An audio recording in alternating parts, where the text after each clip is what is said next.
Yo guys, kaganapan nga po ngayong buhay ng syempre na lunes ngayon mga katasyo. Yan po tayo sa may crossing Malolos mga katasyo. Hinatid po natin yung anak ko dyan. Ayan, papuntang BSU, nag-aral mga katasyo. Yan, syempre tayo sa stoplight, abang lang tayo at syempre, huwag tayong basta-basta gumoo o maliwa. Ayan mga katasyo, nakita ko nga yung tricycle na yan na ang taas, napakatangkad. Ayan, no? Siguro taga-Gunay po yung may-ari niyan. Siyempre, fast forward mga katasyo.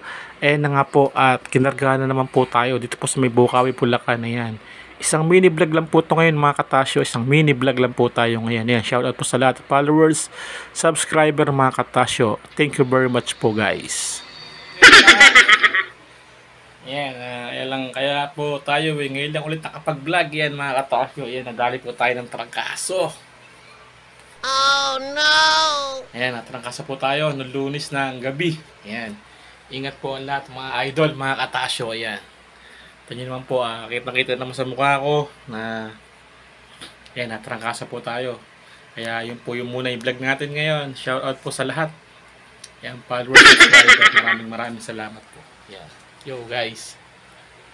Natrangkasa po ako.